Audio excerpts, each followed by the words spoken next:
તો ગાઈસ સ્વાગત છે ફરીથી એક મારા નવા બ્લોગમાં.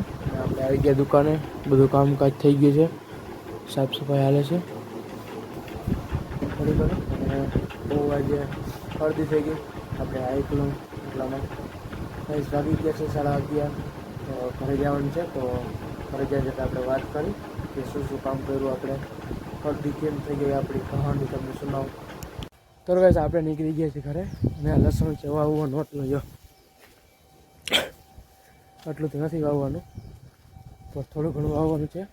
અને અડધી બહુ થઈ ગઈ ગાઈસ, હમણાં બોલાતું નથી.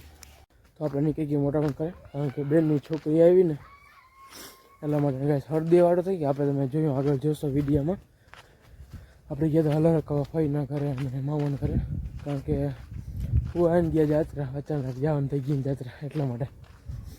તો છે ને આખી વાત હું તમને પછી અલગ કરી, અત્યારે અમારે જવાનું છે મોટા પણ કરે એટલા માટે. તો મળશું પછી.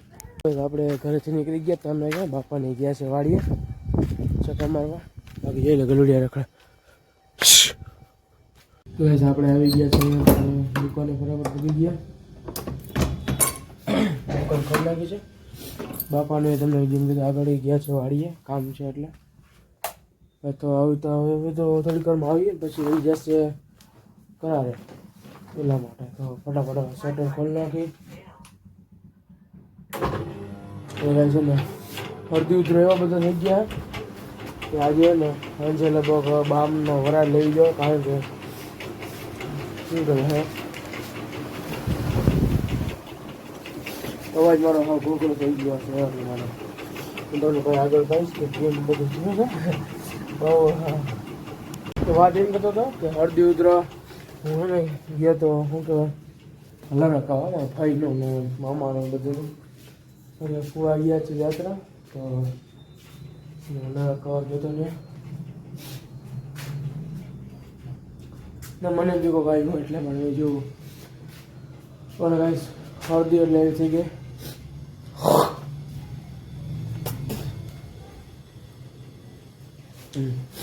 અવાજ બેસી ગયો થોડો ઘણો, અને પાછી અડધી મટવાનું નામ નતું લાગે ને સાંજે પાછું ઓલું બામની વરાળ લેવું ને એટલે અડધી પાકી જાય એટલે નીકળી જાય. પછી ઉપાધિ નારી કારણ કે હલરક વગેરે પછી થોડું ઘણું મને એમ તો ફાવે હલરક, હમણાં તો અઢી 3 વર્ષ જેવું થઈ ગયું કે મતલબ કાંઈ કામ એવું કર્યું નથી. એક દી જલાઈ ગયો, પછી કાલ તો કાંઈ એવું હતું જ નહીં, કાલ તો બસ થઈ ગયું, સવારે ઉઠ્યો તો એમ થોડોક જલાઈ ગયો હતો, થોડોક વાહો પકડાઈ ગયો હતો. અને અહીંયા મસલ શું કે બોડી અહીંયા દુખતું હતું, પાથરા આમ દહીં આમ ઓરી સેજ કર દુખતી હતી. કંઈ આપણે ઓલવર કામ ફાવે, ઓરતા આવડે.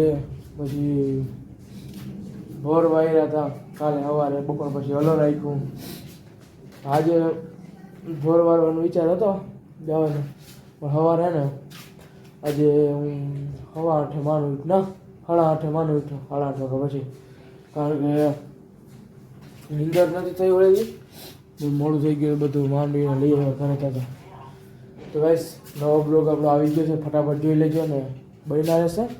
તો જોતા રહેજો આપણો બ્લોગ, તમને કેવો લાગે પ્લીઝ કમેન્ટ કરતા રહેજો. તો મળશું પછી આગળ. બાપાને આવી ગયા છે અને એ ગયા છે વાડીએ. આપણે આજે કહેતા ભરને વાર્તા હતા ને કે ચક્કમ બક્કર મારી આવી અને બિયારો દઈ આવે, પછી એ પ્રમાણે જ્યાં વાવું અને પ્રમાણે ચોખ્ખું કરી નાખે એટલે હાઈડો રહી. એટલે ગાઈસ શરદી થોડીક વધતી ગઈ છે, અવાજમાં તમને ખબર પડી જતી હશે. તો નવો બ્લોગ આપણો આવી જશે, તો પ્લીઝ જોઈ લેજો અને કેવો લાગે એ કમેન્ટ કરી દેજો. અને ભારી હમણાં 2-3 દી તો મોજ કરી કામકાજમાં, જ્યાં પાછું આવીને સાફ સફાઈ થઈ ગયો આજે, મતલબ થઈ ગયો ને મેં બાપાએ 2 દિન કરી નાખ્યું. પછી હમણાં શેમ્પૂની બધું આવવાનું સ્ટોક આવવાનો છે બધા, જ્યાં પાછી પૂરી થઈ ગઈ આવી ગઈ. શેમ્પૂ તો બહુ પડે હમણાં, ડવના આવવાના છે, બધા આવવાના છે. જ્યાં બધું ગોઠવાઈ ગયું છે, મરી મસાલા આવી ગયા છે, બધું આવી ગયું છે ને આપણું કામ થઈ ગયું. બાકી જ્યાં દીપ બીપ મરચું બરચું આવી ગયું, બધું માલ આવી ગયો. દિવાળી આવી ગઈ ને તો મળશું કાલે નવા વર્ષના રામ બધાને કાલે ઘરે ત્યાંથી કીધો. અને દિવાળીની શુભકામના, ચોખ્ખો બધાને લાગે હરખો નાની જેવો ચોખ્ખો લાગે. ધક્કો લાગે ધોકો નહીં. તો મળશું પછી આગળ. તો આપણે નીકળી ગયા છીએ ઘરે. જોઈ લે બાકી માણસને પાણીનો હાવ ખોટો જો જાય. કોઈ કહેવા વાળું છે નહીં. આવી રીતે ફટાફટ આપણે ઘરે જઈએ. કામકાજ છે તો નીકળી જાય. બસ આજે છે ધોકો અને આપણે બહુ આવી ગયા લોકામાં. બસ કેટલી સ્પીડમાં હવે માલ જોઈ આમ એમ થઈ ગયું કે ઓહો બહુ ગરદી. કારણ કે અત્યારે સાંજે કલાક 1.5 કલાકથી હું જોગતો હતો. હવે બેવાનો વાળો આવ્યો. બાપા હવે ગયા મને આવી બે આપી. એ તો હળદી બાજુ ના ખુલે ને.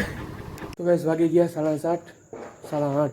તો ફટાફટ આપણે નીકળી જઈએ. કાકાની આવી ગયા છે મીઠા બોલવા. હજી આપણે ગયા હતા લઈ લ્યો ભાઈ બહેન રખડે. તો હવે આપણે ફટાફટ નીકળી જાય. બોલ જા નંગ આવી ગયો કાકાનો છોકરો જઈકો. તો ફટાફટ આપણે નીકળી જાય જમવા. હાલ આવું તારે જમવા આવું મારા ઘરે. કાંઈક બહેનું હું જાઉં તે ખબર પડે હું બહેનું હોય. તો ફટાફટ નીકળી જાય જમતા પછી મળશું આપણે હાલવા. બસ આપણે નીકળી ગયા દુકાને. કારણ કે દુકાને થોડું ઘણું કામ હતું. જોઈ લ્યો આજ તો કહીશું બહુ ફટાકડા નથી ફૂટવાના. કાલે ફટાકડા ફોડ્યા. હું તો ફોડતો જ નથી. 5-6 વાર થઈ ગયા પાસે. લોકડાઉન પહેલાં ફોડ્યા. લોકડાઉનમાં મેં બંધ કરી દીધા ફટાકડા. કે અડતા ના મને મેળ ના આવ્યો. નથી મેળ આવતો ફટાકડા ફોડો એટલો. તો ફાકી બનાવવા જાઉં છો. અને બીજી 2-3 વસ્તુ ઘટી લેવા જવાનું છે. કાલ ભાઈ બીજ છે. જવાનું થશે બેનના ઘરે. બેરા જાય જોયો કંઈ જવાનું થાય. આપણે આવી ગયા હતા અહીંયા.